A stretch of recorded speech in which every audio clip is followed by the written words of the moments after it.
Hello everyone, कैसे हो आप सभी। I think you are good और वेलकम करती हूँ मैं आप सबका अपने चैनल पर स्टडी विद दीपा सैनी में।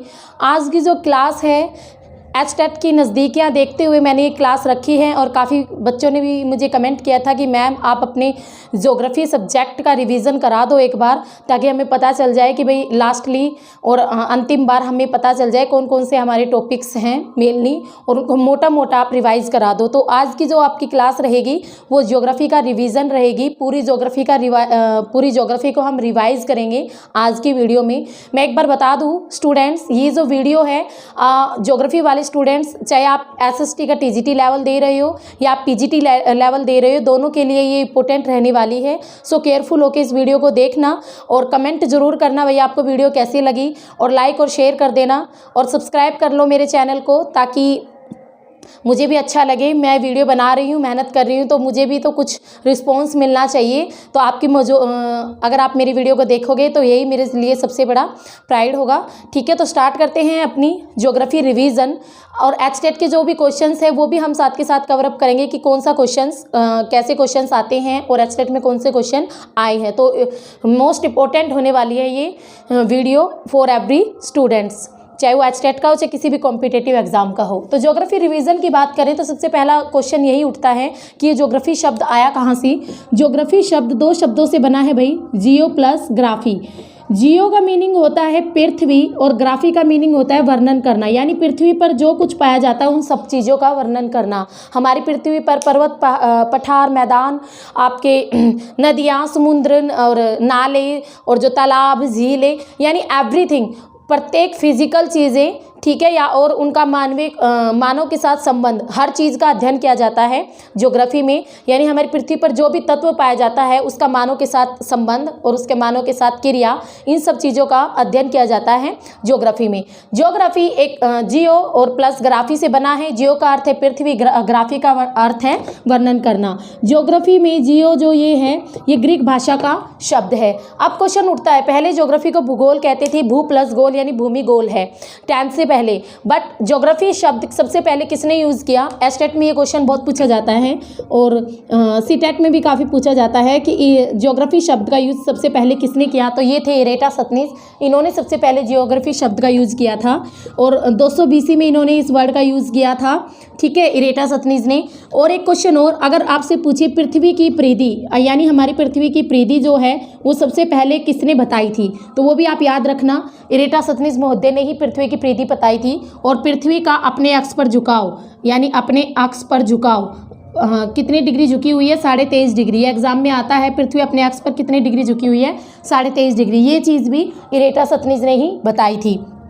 और पृथ्वी अपने कक्षा तल पर कितने डिग्री झुकी हुई है भाई, 66.5 डिग्री। याद रखना, पृथ्वी अपने कक्षा तल पर 66.5 डिग्री झुकी हुई है। ठीक है, ये तो हुई ज्योग्राफी की बात, किसने यूज़ किया, कब आया। उसके बाद हमारा जो टॉपिक आता है, सबसे पहले टॉपिक हम अपना ब्रह्मांड ही लेंगे, यानी सौरमंडल वाला टॉपिक। सौरमंडल में आपका क्या क्या आता है, सिंपली बात करें तो सौरमंडल में आपके सूर्य आएगा, 8 ग्रह आएंगे, धूमकेतु, पुच्छल तारे, असंख्य तारे, आपका चंद्रमा और पृथ्वी, इन सब के बारे में हम डिटेल में पढ़ेंगे। ठीक है, उससे पहले सौरमंडल में कुछ आपकी थ्योरीज होती हैं, वो थ्योरीज किसने किसने दी, तो ये एग्जाम में क्वेश्चंस आते हैं। सबसे पहले हम बात करें सौरमंडल में big bang theory. Big bang theory Claudius Ptolemy ने दी थी। सॉरी, बिग बैंग थ्योरी नहीं, ब्रह्मांड। अगर हम आपसे पूछे कि भाई ब्रह्मांड का सबसे पहले अध्ययन किसने किया, तो याद रखना टोलेमी ने किया था। किसने किया था, क्लॉडियस टोलेमी ने। ब्रह्मांड का सबसे पहले अध्ययन क्लॉडियस टोलेमी ने किया था। उसके अलावा आपसे पूछे भू केंद्रीय धारणा कि सारे ग्रह पृथ्वी के चारों ओर घूम रहे हैं, ये कंसेप्ट किसने दिया, तो भू केंद्रीय जो धारणा दी थी किसने दी थी, टोलेमी ने। टोलेमी ने दी थी। ठीक है, तो क्लॉडियस टोलेमी ने ही ब्रह्मांड का सबसे पहले अध्ययन किया था। कब किया था, 140 AD में, ये भी याद रखना 140 AD में। और भू केंद्रीय धारणा यानी पृथ्वी केंद्र, उसके चारों ओर ग्रह घूम रहे हैं, ये भी टोलेमी ने दिया था। उसके अलावा एक सूर्य केंद्रीय धारणा हो रहा है, वो किसने दी थी, वो भी सूर्य केंद्रीय धारा, यानी भाई जो सन है वो सेंटर है और सभी ग्रह उसके चारों ओर चक्कर लगा रहे हैं। तो ये कंसेप्ट किसने दिया था, सूर्य केंद्रीय धारणा, ये दी थी आपकी कोपरनिकस ने। कोपरनिकस ने। तो एग्जाम में सीधे क्वेश्चन आते हैं कि सूर्य केंद्रीय धारणा किसने दी, भू केंद्रीय धारणा किसने दी, बिग बैंग थ्योरी किसने दी, जॉर्ज लिमैंट्रे ने। फिर आकाशगंगा से क्वेश्चन आते हैं कि आकाशगंगा का आकार सिरपेलाकार है। हमारी आकाशगंगा का नाम क्या है, मिल्की वे है। एंड्रोमेडा हमारे आकाशगंगा के सबसे नज़दीक की आकाशगंगा है, अभी खोजी गई आकाशगंगा ड्वार्फ, ठीक है। फिर उसके बाद सन से जो आपके क्वेश्चन बनते हैं सूर्य से, एक तो ये पूछा जाता है कि सन में कौन कौन सी गैसें हैं, हाइड्रोजन और हीलियम नियर अबाउट, ठीक है। 76% हाइड्रोजन और 24% हीलियम। उसके अलावा उपसौर और अपसौर से बहुत क्वेश्चन आते हैं भाई सूर्य में, उपसौर और अपसौर, यानी आपका ये हमारा सन है और सन के चारों ओर पृथ्वी चक्कर लगाती है, ये पृथ्वी है, ठीक है। एक बार पृथ्वी सबसे ज़्यादा दूरी पर होती है, एक बार सबसे ज़्यादा नज़दीक पर होती है। जब नज़दीक होती है पृथ्वी, जब उसे कहते हैं उपसौर, ठीक है, और जब दूर होती है उसे कहते हैं अपसौर। ये जो उपसौर वाली है इसमें मिनिमम जो दूरी होती है 14.70 करोड़ किलोमीटर और मैक्सिमम होती है 15.21 करोड़ किलोमीटर, एवरेज होती है 14.97 करोड़ किलोमीटर। तो आपको मिनिमम, मैक्सिमम और एवरेज तीनों पता होनी चाहिए। जो उपसौर वाली स्थिति है ये कब होती है, ये होती है आपकी 3 जनवरी को, और अपसौर वाली 4 जुलाई को। ये दोनों भी आपको याद होनी चाहिए। 3 जनवरी को शीत विषुव कहते हैं और 4 जुलाई को ग्रीष्म विषुव के नाम से जानी जाती है। तो अपसौर और उपसौर से एक क्वेश्चन हमेशा बनता ही बनता है। सूर्य के बाहरी तापमान की बात करें यानी आउटर लेयर का तो 6000 डिग्री सेल्सियस, और इंटरनल अगर टेम्परेचर बात करें सूर्य के कोर का 1.5 करोड़ डिग्री सेल्सियस है, ठीक है। तो ये अपसौर उपसौर आपको अच्छी तरह पता होनी चाहिए। चंद्रमा की बात करते हैं, मून, चंद्रमा में भी आपकी सेम होती है। जब चंद्रमा पृथ्वी के सबसे अधिक नज़दीक होता है तो उसे बोलते हैं उपभू, और जब सबसे अधिक दूर होता है तो उसे बोलते हैं अपभू। उपभू में जो दूरी होती है यानी नज़दीक में 3,64,000, ठीक है, 3,64,000 किलोमीटर, और जब अपभू यानी दूर पर होता है चंद्रमा पृथ्वी से तो वो होती है 4,06,000 किलोमीटर, और एवरेज होती है 3,84,400 किलोमीटर। एक सीधा क्वेश्चन, हमें पृथ्वी से हमेशा चांद का एक पार्ट ही दिखाई देता है, बैक वाला पार्ट हमें कभी भी नहीं दिखा। उसका कारण क्या है, जो चंद्रमा है उसकी घूर्णन और परिक्रमण दोनों गतियाँ एक समान है। घूर्णन गति क्या होती है, जैसे आपके घर का फैन अपने एक जगह घूमता रहता है अपने अक्ष पर, उसे बोलते हैं घूर्णन गति। परिक्रमण गति किसे कहते हैं, जब कोई घूमती हुई चीज़ किसी चीज़ के चारों ओर चक्कर लगाए तो उसे बोलते हैं परिक्रमण गति, ठीक है। तो चंद्रमा की घूर्णन और परिक्रमण दोनों गतियाँ एक समान है, और वो आपको गति भी पता होनी चाहिए। जो गति क्या है, 3680 kilometre per hour, 3680 kilometre per hour ये गति है, और इसी वजह से हमें चंद्रमा का केवल 57% भाग ही दिखाई देता है। और जो चंद्रयान जाना था वो भी चंद्रमा के बैक वाले पार्ट में जाना था।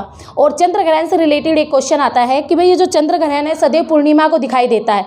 एक तो चंद्र ग्रहण हमेशा पूर्णिमा का होगा, पर आप देखते हो एक साल में 12 बार पूर्णमासी आ जाती है, बट हर बार तो चंद्र ग्रहण नहीं होता। क्यों नहीं होता, क्योंकि हमारी पृथ्वी के कक्षा तल और चंद्रमा के कक्षा का तल दोनों में ही 5 डिग्री का अंतर है। पृथ्वी की कक्षा तल और चंद्रमा के कक्षा तलों में 5 डिग्री का अंतर है। इसी वजह से हमें कभी भी यानी हर बार जो कहते हैं चंद्र ग्रहण नहीं होता, इन कक्षा तलों में अंतर के कारण। जब इस कक्षा तलों में अंतर है इसी वजह से कभी कभी ही पृथ्वी की छाया चंद्रमा पर पड़ती है और वो हमें चंद्र ग्रहण के रूप में दिखाई देता है। एक साल में आपके 7 ग्रहण हो सकते हैं, ये क्वेश्चन भी एग्जाम में आ चुका है। एक साल में कितने ग्रहण हो सकते हैं, अधिकतम 7, जिसमें सीट बुक कर रखी है भाई सूर्य ने कि एक वर्ष में कम से कम मैं 2 तो करूंगा ही तो करूंगा। जब मिनिमम सूर्य ने 2 किए तो बाकी के 5 चंद्र ग्रहण के होंगे, और अगर चंद्र ग्रहण ने जिस साल 3 किए हैं तो बाकी के 4 सूर्य ग्रहण के होंगे, ठीक है। तो ये था चंद्रमा। और उसके बाद हमारी अर्थ से क्वेश्चन आते हैं। अर्थ से एक तो आपकी शेप बहुत पूछी जाती है। जियोड, हमारी पृथ्वी का आकार कैसा है, हमारी पृथ्वी की शेप क्या है, जियोड जिसे हिंदी में कहते हैं भू आब, जियोड, ठीक है, भू आब भी कहते हैं। यानी हमारी पृथ्वी ध्रुवों की ओर से, यानी जो हमारी पृथ्वी के 2 ध्रुव है, उत्तरी ध्रुव दक्षिण ध्रुव, उसमें बाहर उभरी हुई है, ठीक है। उसके अलावा अगर हम बात करें तो पृथ्वी की घूर्णन गति और परिक्रमण गति दोनों बहुत पूछी जाती है, आप सबको पता है। अगर अब लेवल अच्छा हो गया, पहले तो सीधा 24 घंटे में मान जाता था एग्जामिनर, अब वो 24 घंटे में नहीं मानता है, अब वो पूरा लंबा डालता है, 23 घंटे 56 मिनट 40 सेकंड कुछ ऐसे, तो बच्चे काफ़ी पजल हो जाते हैं। तो घूर्णन गति परिक्रमण गति आपको अच्छी तरह याद होनी चाहिए। पृथ्वी की घूर्णन गति की बात करें 23 घंटे 56 मिनट और 40 सेकंड है, और परिक्रमण गति की बात करें 365 दिन 5 घंटे और आपके 48 मिनट और 16 सेकंड, बिल्कुल एग्जैक्ट, ठीक है। लिख देती हूँ, परिक्रमण गति 365 डेज 365 दिन, यानी साल की बात करें 365 दिन 5 घंटे 48 मिनट और 16 सेकंड, बिल्कुल एग्जैक्ट। ये है परिक्रमण गति यानी हमारा साल। या फिर आपको ये मिले 365 से 1/4 दिन, ये भी बहुत देखने को मिलता है, तो बोथ आर राइट। ठीक है, उसके अलावा घूर्णन गति की बात करें तो 23 घंटे 56 मिनट 40 सेकंड। ठीक है, तो ये है पृथ्वी का घूर्णन, ये परिक्रमण। इसमें नियर अबाउट 24 घंटे होता है, और 24 घंटे अब एग्जामिनर नहीं डालता, वो पूरा लंबा डालता है, इसलिए तुम्हें ये पता होना चाहिए। अब परिक्रमण गति की वजह से क्या होता है, घूर्णन गति की वजह से क्या होता है, आपका फैन क्या करता है, हवा देता है ना। ऐसे ही पृथ्वी की जब घूर्णन गति होगी तो वो हवा देगी, यानी हवाएं चलती हैं, वो हवाएं समुद्र के पानी में जाती हैं, समुद्र धाराएं चलती हैं। ठीक है, और उसके परिक्रमण गति के कारण क्या होता है, और दिन और रात भी बनते हैं घूर्णन गति के कारण। जैसे पृथ्वी घूम रही है अपने एक्स पर, जो पार्ट सूर्य के सामने होगा वहाँ दिन और बैक वाले पार्ट में रात। ऐसे ही परिक्रमण गति से क्या होता है, जब पृथ्वी सूर्य के निकट होती है तो गर्मी, दूर होती है तो सर्दी। ऐसे ही परिक्रमण गति के कारण ऋतुओं में बदलाव होता है, और दिन और लंबाई की जो दिन और रात की लंबाई है वो भी घटती बढ़ती है। ये पृथ्वी की घूर्णन गति और परिक्रमण गतियों की, ये आपको अच्छी तरह पता होनी चाहिए, एग्जाम में पूछी जाती है। थोड़ा बहुत आपको प्लूटो के बारे में पता होना चाहिए। प्लूटो पहले कभी ग्रह हुआ करता था, 24 अगस्त 2006 को उसको ग्रह की श्रेणी से निकाल दिया गया। क्यों निकाला भाई, क्योंकि वो नेपच्यून की कक्षा में घुस जाता था, यानी किसी और के घर में जाओगे तो आपको डंडे ही पड़ेंगे, ठीक है ना। तो वो भी नेपच्यून के घर में घुस जाता था, तो इसीलिए ग्रहों की परिभाषा के विपरीत काम करता था, और आकार में बहुत ज़्यादा छोटा था, इसीलिए उसे ग्रहों की श्रेणी से बाहर निकाल दिया गया। वर्तमान में वो एक ड्वार्फ प्लैनेट है, प्लैनेट नहीं, ड्वार्फ ग्रह है आपका, हाँ प्लैनेट है, जिसे बोना ग्रह कहते हैं हिंदी में। उसके अलावा आपके प्लूटो, आयरस और सेरेस, 3 बोने ग्रह हैं इस वक्त। ठीक है, उसके बाद हमारा ग्रह उपग्रह आते हैं। आपके मेनली जो सैटेलाइट है वो 2 टाइप्स के होते हैं, एक तो कृत्रिम, एक प्राकृतिक। एक कृत्रिम, एक प्राकृतिक, यानी एक मैन मेड होते हैं, एक नेचुरल होते हैं। नेचुरल फॉर एग्जाम्पल मून, ठीक है, बट कृत्रिम यानी आर्टिफिशियल की बात करें, जो कृत्रिम आगे जाके 2 टाइप्स के होते हैं कृत्रिम वाले। एक तो होते हैं जियो स्टेशनरी और एक होते हैं पोलर। ये जियो स्टेशनरी वालों को कहते हैं भूमध्य रेखीय उपग्रह। क्वेश्चन हमेशा यहाँ से आता है, जियो स्टेशनरी उपग्रह से एक क्वेश्चन जरूर मिलेगा, तो आपको इस वाले पॉइंट से ध्यान से सुनना। जियो स्टेशनरी जो उपग्रह होते हैं यानी भूमध्य रेखीय जो उपग्रह होते हैं, ये क्वेश्चन ये आता है कि भूमध्य रेखीय उपग्रह वायुमंडल में कितने किलोमीटर की ऊंचाई पर छोड़े जाते हैं। तो याद रखना, ये 36,000 किलोमीटर की ऊंचाई पर छोड़े जाते हैं, और पोलर वाले आपके 600 से 700 किलोमीटर की ऊंचाई पर छोड़े जाते हैं। ये आपके मौसम की जानकारी, जासूसी, संचार आदि में हेल्पफुल होते हैं, और काफ़ी ज़्यादा एरिया कवर करके चलते हैं। पोलर वाले बहुत कम एरिया कवर करते हैं, ठीक है, और सिर्फ ध्रुवों की ओर से ही ये चक्कर लगाते रहते हैं। तो ये थे आपके सैटेलाइट। एक क्वेश्चन आया था जब एग्जाम में, जब सूर्य, चंद्रमा और पृथ्वी तीनों एक सीधी रेखा में हों, जब सूर्य, चंद्रमा और पृथ्वी तीनों एक सीधी रेखा में हो तो उस सिचुएशन को क्या कहते हैं, उस अवस्था को क्या कहते हैं। तीनों जब एक सीधी रेखा में होंगी, ऑप्शन में था आपका पूर्णिमा, अमावस्या, सिज्जिकी। देखो, अगर आपसे पूछे ना सूर्य, चंद्रमा और पृथ्वी तीनों एक सीधी रेखा में है, तो आप अमावस्या और पूर्णिमा पर तो जाना ही मत, आपका सीधा आंसर आएगा सिज्जिकी। जब सूर्य, चंद्रमा और पृथ्वी तीनों एक सीधी रेखा में होते तो उसे सिज्जिकी कहते हैं। ये एचटेट में क्वेश्चन आ चुका है, ठीक है। उसके अलावा हमारे 8 ग्रह आते हैं। 8 ग्रह में आपको पता ही है, सिंपली अगर हम बात करें, जैसे ये सन है, ये सन है आपका, बुध, शुक्र, पृथ्वी, मंगल, बृहस्पति, शनि, अरुण, वरुण। 8 ग्रह आते हैं हमारे सौर परिवार में, और इन 8 ग्रहों में अगर हम बात करें, ये 4 होते हैं आपके इंटरनल और ये होते हैं एक्सटर्नल, यानी ये आपके आंतरिक ग्रह, ये होते हैं बाह्य ग्रह, ठीक है। ये आपके चट्टानों से बने होते हैं भारी, और ये आपके गैसों से बने होते हैं हल्के। बुध की बात करें, बुध आकार में सबसे छोटा, सूर्य के सबसे निकट, बट गर्म नहीं होता। सबसे ज़्यादा गर्म होता है शुक्र यानी वीनस। वीनस सबसे ज़्यादा गर्म होता है। क्यों होता है भाई? CO2 अधिक पाई जाती है। ये एग्जाम में क्वेश्चन आता है, ठीक है। तो आपका एग्जाम में क्वेश्चन यहाँ से आता है। शुक्र ग्रह से बहुत क्वेश्चन पूछे जाते हैं। चमकीला ग्रह है, प्रेम का प्रतीक है, सुंदरता का प्रतीक है, भोर का तारा है, सांझ का तारा है। सारी इसकी सारी बेस्ट क्वालिटीज किसके पास है? शुक्र ग्रह के पास है, ठीक है। तो शुक्र ग्रह को अच्छी तरह से कर लेना। उसके अलावा अगर हम बात करें बुध ग्रह की, तो बुध से जो क्वेश्चन आते हैं, एक तो इसका फास्ट रिवोल्यूशन है। फास्ट क्या भाई? ये देखो, बुध जो सूर्य के चारों चक्कर काटता है, वो सर्कल कितना छोटा सा, और ये बेचारे कितनी दूर दूर से आके काटते हैं। तो सबसे तेज रिवोल्यूशन है, यानी 88 दिन में ही सूर्य का एक चक्कर कंप्लीट कर लेता है बुध ग्रह। आकार में बहुत छोटा है, और और इसे किस नाम से जाना जाता है? इसे देवताओं के दूत के नाम से भी जाना जाता है। नो सैटेलाइट, इसका कोई सैटेलाइट नहीं है, ये भी याद रखोगे। शुक्र चमकीला ग्रह है, पृथ्वी की बहन के नाम से भी जाना जाता है। शुक्र ग्रह पृथ्वी की जुड़वा बहन, ठीक है। और पृथ्वी की तरह ये अपने एंगल पर 47.5 डिग्री झुका हुआ है। ये क्वेश्चन आता है कि पृथ्वी की जुड़वा बहन किस ग्रह को कहते हैं? शुक्र को, वो आप याद रखोगे। नेक्स्ट, अर्थ को तो मैंने डीपली पढ़ाई दिया है। अब मंगल की बात करें तो मंगल जो है, मंगल के आपको 2 सैटेलाइट पूछे जाते हैं एग्जाम में कि मंगल के कितने सैटेलाइट है? 2 हैं, फोबोस और डिमोस। सौर मंडल का सबसे छोटा उपग्रह, ये एग्जाम में क्वेश्चन आता है, और वो कौन सा है भाई? आपका डिमोस, ठीक है। उसके अलावा मंगल से पृथ्वी की तरह अपने अक्ष पर झुका हुआ है 23.5 डिग्री, और पृथ्वी की तरह ही है ऑलमोस्ट। एक जो सबसे इंपॉर्टेंट क्वेश्चन है वो ये आता है, सौर मंडल की सबसे ऊंची चोटी निक्स ओलंपिया, नाम क्या है? निक्स ओलंपिया, सौर मंडल की सबसे ऊंची चोटी। और ये जो निक्स ओलंपिया है, इसकी जो ऊंचाई है 24 किलोमीटर है, और ये आपकी मंगल ग्रह पर ही है, ठीक है, मंगल ग्रह पर। उसके अलावा ज्वालामुखी और आपके गहरे गड्ढे भी पाए जाते हैं। बृहस्पति से बात करें, बृहस्पति में सिर्फ आपको इसके रिंग्स पता होने चाहिए, 5 रिंग्स। इसके सैटेलाइट 67 प्लस में है सैटेलाइट। सबसे बड़ा सैटेलाइट इसका पता होना चाहिए, जो कि सौर मंडल का भी सबसे बड़ा सैटेलाइट है, गैनीमेड। बृहस्पति का सबसे बड़ा उपग्रह की बात करें, गैनीमेड, जो कि सौर मंडल का भी सबसे बड़ा उपग्रह है, ठीक है, ये आपको पता होना चाहिए। नेक्स्ट है शुद्ध ग्रहों की पेटी। अब देखो, मंगल और बृहस्पति के बीच आती है एक शुद्ध ग्रहों की पेटी, ये कुछ अलग पार्ट नहीं है, ये मंगल और बृहस्पति का ही पार्ट है। नेक्स्ट है आपका शनि यानी काला ग्रह, काला यानी यहाँ पे काला धब्बा है, और इसमें बृहस्पति में विशाल लाल धब्बा है, शनि में काला है। इसके अगर उसकी सैटेलाइट की बात करें, उपग्रह की बात करें तो 62 प्लस में है। और शनि पर भी छल्ले हैं भाई, जैसे 5 छल्ले बृहस्पति पर थे, इस पे भी हैं 7, और वरुण पे 9, ठीक है। वरुण पे सबसे वरुण नहीं, अरुण पे सबसे ज़्यादा छल्ले हैं 9, ठीक है। शनि से जो क्वेश्चन आता है वो ये आता है कि शनि का सबसे बड़ा उपग्रह कौन सा है? तो शनि का सबसे बड़ा उपग्रह आपको पता होना चाहिए, शनि का क्या है? टाइटन शनि का सबसे बड़ा उपग्रह है, तो ये आपको ये याद रखना, टाइटन। गॉड ऑफ, अगर हम बात करें शनि की, तो गॉड ऑफ कृषि का देवता के नाम से जाना जाता है शनि। नेक्स्ट इसमें आता है आपका अरुण से आपको सिर्फ याद अरुण से एक चीज़ याद रखनी है, शुक्र और अरुण, शुक्र ग्रह और अरुण, ये 2 जो ग्रह है ना, ये ऐसे हैं हमेशा सूर्य के चारों जब ये चक्कर लगाते हैं ना, पूर्व से पश्चिम दिशा में लगाते हैं। इस वजह से क्या होता है, यहाँ जो सूर्य उदय होता है ना, वो तो आपका होता है कौन सी दिशा में? पश्चिम दिशा में, और सूर्य अस्त पूर्व दिशा में। इस एक गड़बड़ की वजह से, क्योंकि सूर्य का उल्टा चक्कर लगाते हैं पूर्व से पश्चिम। कौन कौन से 2 ग्रह? शुक्र और अरुण।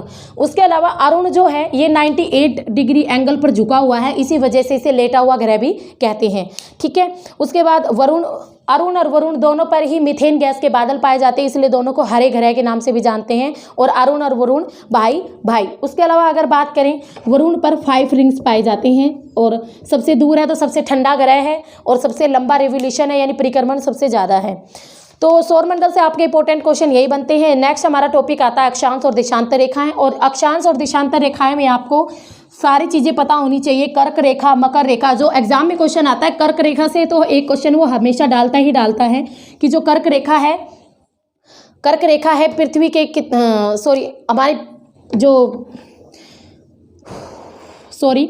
जो इंडिया है, इंडिया के सेंटर में से कौन सी रेखा गुजरती है? कर्क रेखा। तो इसलिए क्वेश्चन बनता है कर्क रेखा से, हमेशा इंडिया के सेंटर में से गुजरती है कर्क रेखा, इसीलिए कर्क रेखा से हमेशा क्वेश्चन बनता है। जो कर्क रेखा है इंडिया के यानी भारत के 8 राज्यों से होकर गुजरती है। आपका गुजरात, राजस्थान, मध्य प्रदेश, झारखंड, छत्तीसगढ़, पश्चिम बंगाल, त्रिपुरा, मिजोरम, और ठीक है, तो 8 राज्यों से होकर गुजरती हैं कर्क रेखा भारत के बीचों बीच। उसके अलावा अगर हम बात करें 23.5 डिग्री साउथ में ये होती है मकर रेखा, ये आपकी ऑस्ट्रेलिया के बीचों बीच में से जाती है। 66.5 डिग्री नॉर्थ ये होता है आर्कटिक विर्त, और 66.5 डिग्री साउथ ये होता है अंटार्कटिक विर्त। 90 डिग्री उत्तर आपका उत्तरी ध्रुव, 90 डिग्री दक्षिण ये दक्षिणी ध्रुव। 0 डिग्री अगर भूमध्य रेखा की बात करें, इसे विषुवत रेखा भी कहते हैं, इंपॉर्टेंट है। इससे रिलेटेड क्वेश्चन सिर्फ यही आता है पृथ्वी के बीचों बीच कौन सी रेखा गुजरती है? 0 डिग्री भूमध्य रेखा। आप क्वेश्चन ये भी आते हैं कि जो आपकी 0 डिग्री भूमध्य रेखा है उस पर सूर्य की किरणें कब कब सीधी पड़ती है? तो 21 मार्च और 23 सितंबर को, ठीक है। और कर्क रेखा पर 21 जून को। ये आपको अच्छी तरह पता होनी चाहिए, एग्जाम में ये पूछी जाती हैं ये डेट्स, सूर्य की किरणें कब सीधी पड़ती है किस रेखा पर, तो ये वही डेट है। उसके अलावा अगर हम बात करें 0 डिग्री, ये आपकी अफ्रीका, आपके एशिया, ओशनिया, दक्षिण अमेरिका, इनमें से गुजरती हैं। कर्क रेखा भारत के सेंटर से जाती है, मकर रेखा ऑस्ट्रेलिया के सेंटर में से जाती है। अब देशांतर रेखाओं की बात करें तो देशांतर रेखाएं देशांतर रेखाएं क्या होती है, जो स्टैंडिंग लाइन है, ठीक है, ऐसे ऐसे होती है देशांतर रेखाएं। और देशांतर रेखाओं की बात करें तो इसमें मेनली जो एक रेखा है 0 डिग्री देशांतर रेखा, ये इंटरनेशनल टाइम लाइन है। इससे एग्जाम में क्वेश्चन आएगा ही आएगा, एस्टेट चाहे कोई भी एग्जाम हो, यहाँ से क्वेश्चन आता ही है भाई।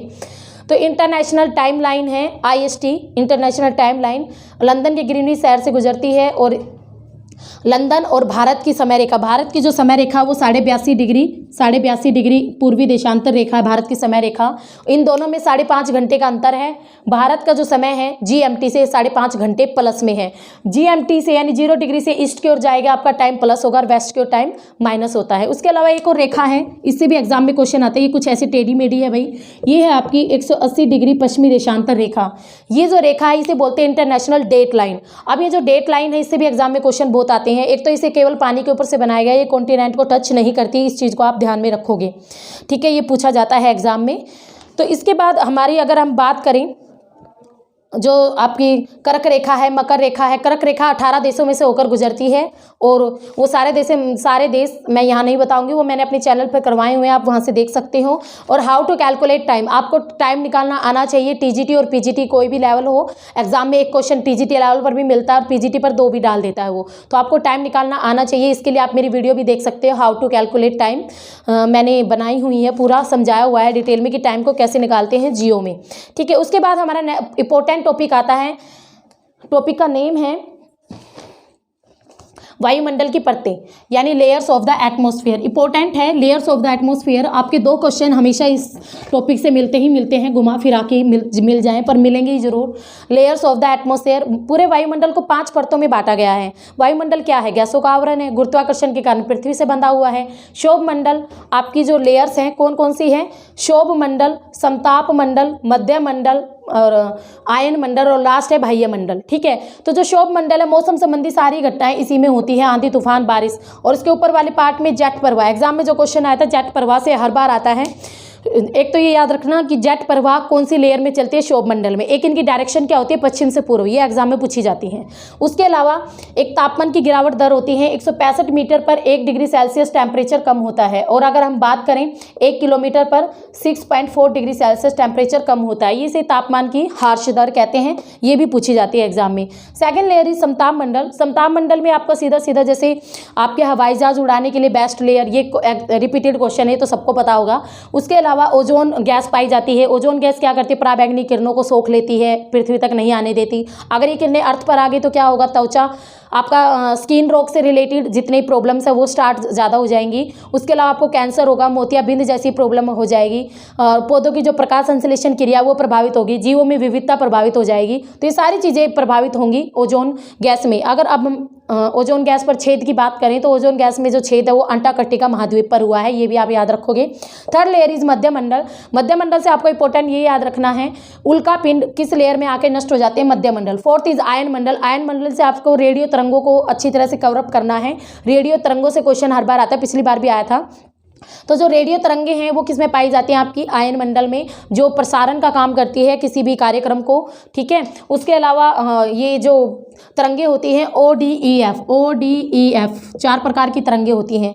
उसके बाद हमें याद रखना पड़ेगा एक्सोस्फेयर। एक्सोस्फेयर में आपको सिर्फ इतना याद रखना है कि हाइड्रोजन और हीलियम 2 हल्की हल्की गैसें होती हैं दोनों, और उसके आगे और कुछ नहीं होता, अंतरिक्ष होता है, ठीक है। तो ये आपका था layers of the atmosphere. Layers of the atmosphere में एक गैसें से बहुत पूछी जाती हैं। नाइट्रोजन आपकी कितनी प्रतिशत मात्रा में, 78%, ऑक्सीजन 21, ऑर्गन आपकी 0.93 और कार्बन डाइऑक्साइड आपकी 0.03%। अब एग्जाम में जो क्वेश्चन आते हैं एस्टेट से उनको डिस्कस करते हैं। एक क्वेश्चन आया था एस्टेट में ही पूछा गया था पिछली बार, पिछली से आई थिंक नहीं 2014 या 2013 में पूछा गया था। वायुमंडल का 97% भाग कितने किलोमीटर की ऊंचाई तक पाया जाता है, तो 97% पूछे तो 29 किलोमीटर। ये क्वेश्चन कुछ ऐसा है कि भाई हमारे काम का वायुमंडल कितना है, हमारे काम का वायुमंडल केवल 29 किलोमीटर तक ही है, उससे ऊपर तो बेकाम का है, ठीक है। तो 29 किलोमीटर वायुमंडल का 97% भाग 29 किलोमीटर की ऊंचाई तक पाया जाता है। उसके अलावा आपसे पूछे कि वायुमंडल का 50% भाग कितने किलोमीटर की ऊंचाई तक पाया जाता है, तो 50% 5.6 किलोमीटर की ऊंचाई तक पाया जाता है। ये दोनों ही आप याद रखोगे, पिछली बार के क्वेश्चन है। अब सबसे निचले लेवल पर पाई जाती है आपकी ऑक्सीजन नाइट्रोजन और कार्बन डाइऑक्साइड, और सबसे ऊपर हाइड्रोजन और हीलियम। अब ऑक्सीजन और नाइट्रोजन की बात करें, सबसे भारी गैस कौन सी है? पिछली बार भी ये एग्जाम में आया था, तो सबसे भारी गैस होती है CO2। ठीक है, कार्बन डाइऑक्साइड सबसे भारी गैस होती है, ये आप याद रखोगे। उसके अलावा थोड़ा सांस भी ले लूँ भाई। एक जलवाष्प का भी क्वेश्चन आता है। जलवाष्प क्या होते हैं? 0 से 4% हमारे वायुमंडल में केवल पाए जाते हैं इनकी मात्रा, और अगर जलवाष्प नहीं होंगे तो आपकी वर्षा नहीं होगी। ये जल की छोटी छोटी बूंदें होती हैं जिनसे बादल बनते हैं बाद में। ठीक है, तो जलवाष्प। अगर आपसे एक क्वेश्चन एस्टेट में रिपीट हुआ था, एस्टेट का ही क्वेश्चन है, वायुमंडल के संपूर्ण जलवाष्प का 90% भाग कितने किलोमीटर की ऊंचाई तक पाया जाता है? तो वायुमंडल का संपूर्ण 90% अगर हम जलवाष्प का भाग पूछे तो केवल 8 किलोमीटर की ऊंचाई तक पाया जाता है। ठीक है, तो ये आपको याद रखना है। नेक्स्ट टॉपिक है हमारा पृथ्वी की आंतरिक संरचना। पृथ्वी की आंतरिक संरचना से बात करें, आपकी क्रस्ट, मेंटल, कोर, ये तीनों आपकी लेयर्स हैं। इनको आगे सब पार्ट में डिवाइड किया, अपर क्रस्ट, अपर मेंटल, सबके अलग अलग है, सबको पता है।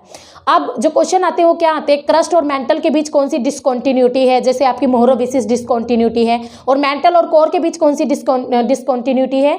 आपकी गुटेनबर्ग डिसकॉन्टिन्यूटी। ये डिसकॉन्टिन्यूटी यानी असंबद्धता आपको अच्छी तरह से पता होनी चाहिए और याद भी होनी चाहिए।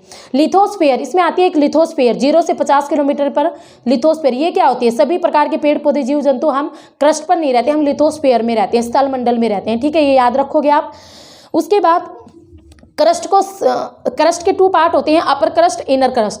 अपर क्रस्ट को क्या कहते हैं? Inner crust. Upper crust sial, upper crust sial के नाम से जानी जाती है। इनर क्रस्ट आपकी सीमा के नाम से जानी जाती है। सियाल यानी silica plus aluminium, silica plus magnesium, ये भी आप याद रखोगे। कोर की बात करें तो कोर को किस नाम से जानते हैं? Sorry, mental. मेंटल की बात करें तो मेंटल में 100 से 200 किलोमीटर के बीच क्या होती है भाई? आपकी प्लास्टिक दुर्बलता मंडल वाला पार्ट होता है। पदार्थ यानी मेल्ट हुई प्लास्टिक जैसा होता है, और पदार्थ की चौथी अवस्था में। तो ये इसके बारे में आपको याद रखना पड़ेगा, ये हर बार पूछी जाती है। इसे एस्थेनोस्फीयर कहते हैं इंग्लिश में। अब बात करते हैं हम कोर की, तो कोर को एक नाम से और जाना जाता है, नीफे। नीफे यानी क्या होता है? नीफे निकिल प्लस फेरियस तत्वों की अधिकता होती है, नीफे। और कोर में पृथ्वी के केंद्र की गहराई कितनी है? 0 यानी क्रस्ट से लेकर 6371 किलोमीटर तक गहरी है हमारी पृथ्वी, केंद्र में, सेंटर पॉइंट। ठीक है, तो ये आपको याद रखने होंगे। उसके अलावा एक क्वेश्चन ये आता है कि भूपट्टी में तत्व कैसे पाए जाते हैं, यानी क्रस्ट में तत्वों की प्रधानता। तो उसके एक मैंने ये पूरा अपने चैनल पर डिटेल में करवाया टॉपिक। तो अगर ऑक्सियालिक सोपमा, अगर आप वहाँ से कर ले तो बेस्ट रहेगा, पूरी डिटेल में चीज़ें मिलेंगी। वैसे ये ट्रिक है, भूपट्टी में पाए जाने वाले तत्वों की प्रधानता: ऑक्सीजन, सियालिक, सिलिकॉन और aluminium, iron, calcium, sodium, potassium, magnesium. ठीक है, तो ये ट्रिक्स है भूपट्टी में पाए जाने वाले तत्वों की। एग्जाम में क्वेश्चन आता है, ये KVS में भी पूछा जाता है कि भूपट्टी में सबसे पूछा गया था पिछले साल कि भूपट्टी में सबसे ज़्यादा मात्रा में कौन सा तत्व पाया जाता है? तो ऑक्सीजन, सबसे कम मैग्नीशियम। ठीक है, दूसरा, तीसरा, चौथा पूछे आप इजीली इस ट्रिक से दे सकते हो आंसर। उसके अलावा अगर पूछे संपूर्ण पृथ्वी में तत्वों की प्रधानता, संपूर्ण पृथ्वी में पूछे तो सबसे ज़्यादा हमारे यहाँ लोहा पाया जाता है पृथ्वी में 35%। उसके बाद आता है ऑक्सीजन का नंबर 30%, फिर आता है सिलिकॉन का नंबर 15% और लास्ट होता है मैग्नीशियम 13%। तो ये आपको याद रखने होंगे। संपूर्ण पृथ्वी के घनत्व की बात करें तो ये एग्जाम में पूछा जाता है पृथ्वी का घनत्व कितना है? 5.5 ग्राम प्रति घन सेंटीमीटर। ये भी आप याद करके चलोगे, बार बार रिपीट होता है क्वेश्चन। नेक्स्ट टॉपिक आता है हमारा चट्टानें। चट्टानों में आपको 3 चट्टानों का पता होना चाहिए: आग्नेय, अवसादी, रूपांतरित। क्वेश्चन जो आते हैं वो अवसादी चट्टानों से ज़्यादा आते हैं, आपको पता है। ठीक है, आग्नेय कैसी होती है? लावा आया, ज्वालामुखी फटा, लावा निकला, उस ठंडा हुआ और दैन जो चट्टानें बनेंगी वो होती है आग्नेय। बेसाल्ट और ग्रेनाइट इसमें आती है। ठीक है, फिर आग्नेय चट्टानें से अवसादी कैसे बनती है? टाइम पर जब आग्नेय चट्टानों का अपर्दन होता है पवन द्वारा, जल द्वारा, फिर वो जो टूट के बिखर जाती है, फिर वो लेयर बाय लेयर जम जाती है, तब बनती है आपकी अवसादी। रूपांतरित कैसे बनती है? जब आग्नेय और अवसादी दोनों प्रकार की चट्टानें किसी दबाव में आ जाए, किसी रासायनिक प्रक्रिया में आ जाए या किसी अधिक तापमान में आ जाए तो वो अपना रूप बदल लेती है, तब वो बनती हैं आपकी रूपांतरित चट्टानें यानी मेटामॉर्फिक रॉक्स। ठीक है, तो आग्नेय चट्टानें, अवसादी, सब हमारी पृथ्वी पर सबसे ज़्यादा अवसादी चट्टानें पाई जाती हैं। परतदार चट्टानें जिन्हें कहते हैं, खनिज तेल, आपका कोयला, पेट्रोलियम, सब कुछ अवसादी चट्टानों में पाया जाता है। एग्जाम में एक क्वेश्चन आया था एस्टेट में कि किस प्रकार की चट्टानों में कोयला, पेट्रोलियम और प्राकृतिक गैस पाई जाती है? तो वो कौन सी थी? आपकी अवसादी। ठीक है, तो अवसादी चट्टानें कई प्रकार से बनती है, यांत्रिक क्रिया द्वारा, रासायनिक तत्वों द्वारा और जैविक तत्वों द्वारा, तो काफ़ी तरह से बनती हैं। अब रूपांतरित की बात करें तो रूपांतरित चट्टानें, जैसे एक एग्जांपल देती हूँ, जैसे चूना पत्थर। चूना पत्थर आपकी एक अवसादी चट्टान है, बट जब वो अधिक तापमान के संपर्क में आती है तो क्या बन जाती है? मार्बल। मार्बल यानी संगमरमर। संगमरमर देख लो आप कितना सॉलिड होता है। तो ऐसे ही सारी चट्टानें रूप बदलती है। तो ये इन रूपों को भी आप याद रखोगे, एग्जाम में ये पूछे जाते हैं। आई थिंक 2015 या 16 में पूछा गया था। जो शैल जो चट्टान है, शैल कौन सी है? शेल आपकी अवसादी प्रकार की चट्टान है। शेल चट्टान जब अपना रूप बदलती है यानी अधिक तापमान के संपर्क में आती है तो इसका रूपांतरित रूप क्या है?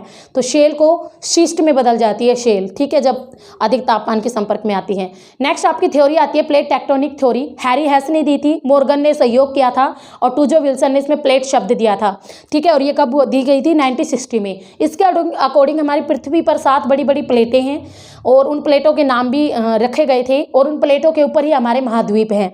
वो प्लेटें कौन कौन सी थी, उनके नाम आपको पता होने चाहिए। उत्तरी अमेरिकी प्लेट, दक्षिणी अमेरिकी प्लेट, प्रशांत प्लेट, भारतीय प्लेट, आपकी यूरेशियन प्लेट और अंटार्कटिका प्लेट, ठीक है।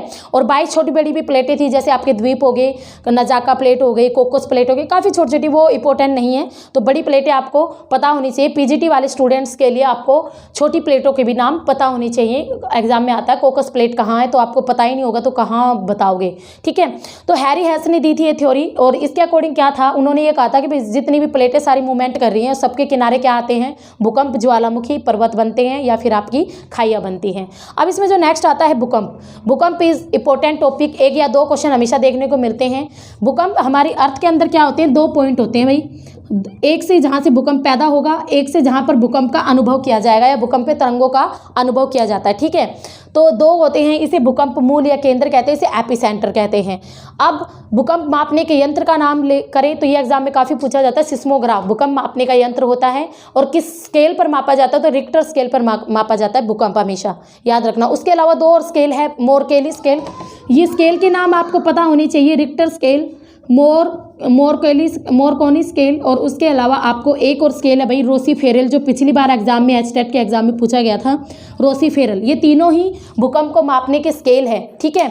रिक्टर, मोरकोनी और रोसी-फेरल। बट ये रोसी-फेरल वाला है ना, ये ज़्यादा इंपॉर्टेंट नहीं है, ये कभी भी यूज़ नहीं हुआ, यानी बना तो था बट यूज़ नहीं हुआ। रिक्टर आज भी हम यूज़ कर रहे हैं। और मोरकेनी से क्या होता है? मोरकेनी से आपकी जो भूकंपीय तरंगे हैं उनका ऐसे पता लगाया जाता है कि कितनी हमारी हानि हुई है। तो वो किससे पता लगता है? मोरकेली स्केल से। तो ये तीनों स्केल है भूकंप मापने यंत्र के, पिछली बार एग्जाम में आए थे, तो तीनों मैंने बता दिए हैं। उसके अलावा अगर हम बात करें 3 प्रकार की भूकंप तरंगे होती है, PSL, ये तीनों आपको पता होनी चाहिए, प्राइमरी, सेकेंडरी और लॉन्गिट्यूडनल। हमें जो सबसे ज़्यादा हानि होती है एल से होती है। और धरातल पर कौन सी जो भूकंपीय तरंग आती है जिससे सबसे ज़्यादा नुकसान होती है? तो P और S, ये तो अर्थ के अंदर ही रहती है। सरफेस पे जो भूकंपीय तरंग आती है वो होती है L, तो सबसे खतरनाक हमारे लिए L। नेक्स्ट टॉपिक इज ज्वालामुखी।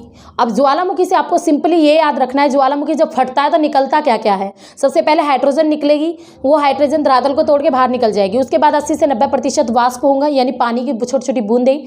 उसके अलावा कार्बन डाइऑक्साइड, सल्फर डाइऑक्साइड, आपकी नाइट्रोजन, बहुत सारी गैसें निकलती हैं, ठीक है। इन सबके नाम आपको पता होनी चाहिए। फिर लावा निकलता है, जिसे मैग्मा होता है, जब वो अर्थ पर आ जाता है तो उसे बाहर आ जाता है, तब उसे लावा कहते हैं।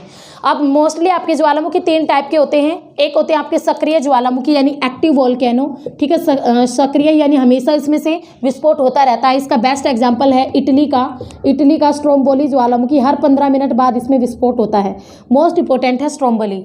और भूमध्य सागर है इटली के नज़दीक, इसलिए उसमें प्रकाश दिखता है, तो भूमध्य सागर का प्रकाश स्तंभ स्ट्रोम्बोली ज्वालामुखी को कहते हैं। एग्जाम में ये क्वेश्चन पूछा जाता है, इसलिए मैंने आपको डिटेल में पढ़ाया, ठीक है। विश्व का सबसे ऊंचा ज्वालामुखी पर्वत पूछे सक्रिय है तो वो आपका इक्वेडोर कंट्री में होगा, कोटोपैक्सी ज्वालामुखी, जो कि दक्षिण अमेरिका में है, ठीक है। तो ये आपको पता होना चाहिए। और इसकी अगर हाइट की बात करें 5879 मीटर। अब जो ज्वालामुखी होते हैं वो पृथ्वी की सेफ्टी वॉल्व कहे जाते हैं। क्यों? क्योंकि भाई सिंपली बात है, अगर ज्वालामुखी हमारी अर्थ के अंदर इतना ज़्यादा कचरा और इतनी ज़्यादा गैसेज इकट्ठी हो जाती हैं, वो निकलेंगी कहाँ से? अगर पर्टिकुलर वो एक छेद से ना निकल के पूरी अर्थ से जगह जगह से निकलेंगी तो वैसे ही रहना दुर्भर हो जाएगा पृथ्वी पर।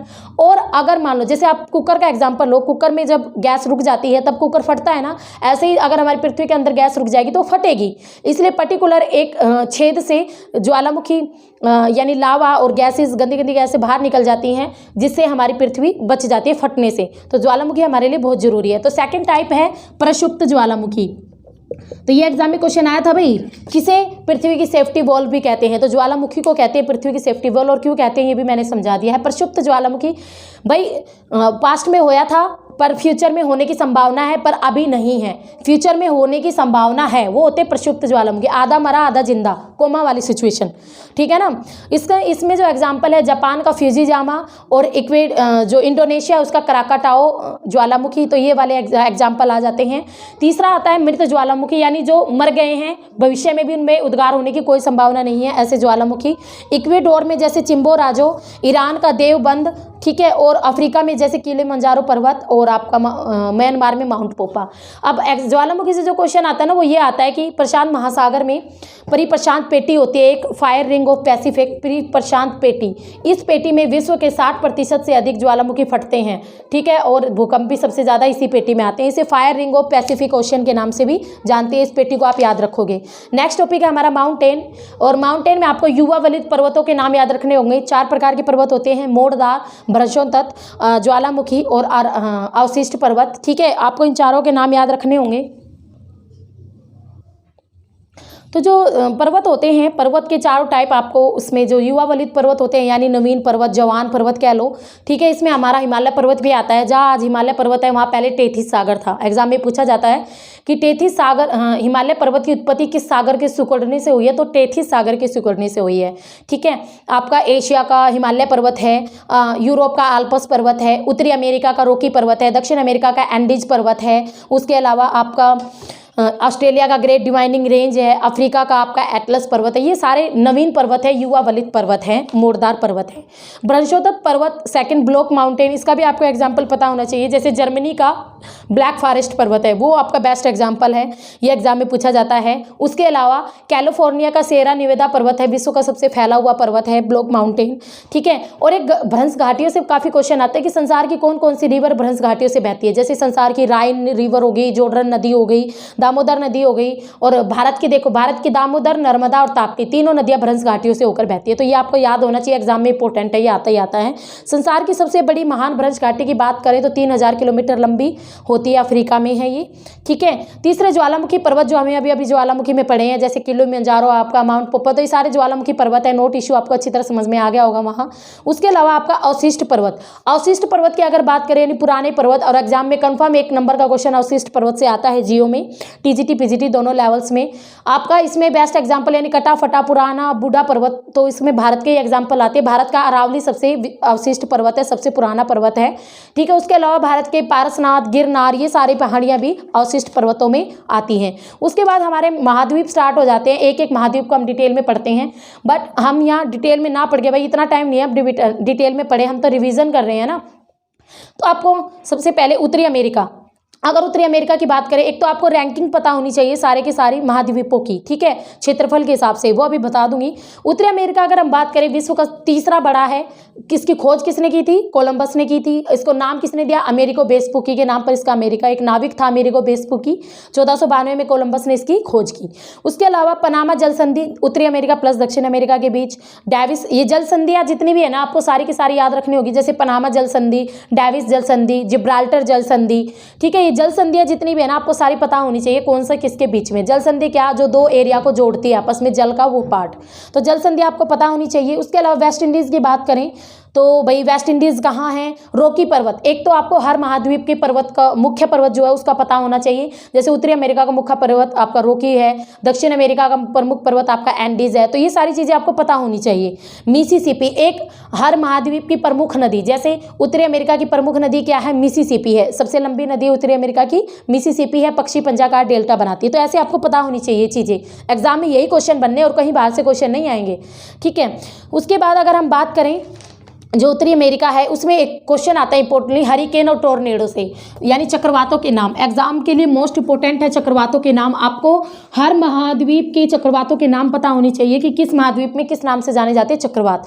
जैसे अमेरिका में, उत्तरी अमेरिका के दक्षिण पूर्वी तट पर आते हैं जो चक्रवात, उन्हें हरिकेन और टोर्नेडो के नाम से जानते हैं, ठीक है। हरिकेन और टोर्नेडो के नाम से जानते हैं, ठीक है। ऑस्ट्रेलिया में जो चक्रवात आते हैं उन्हें विली विलीज के नाम से जानते हैं। किस नाम से?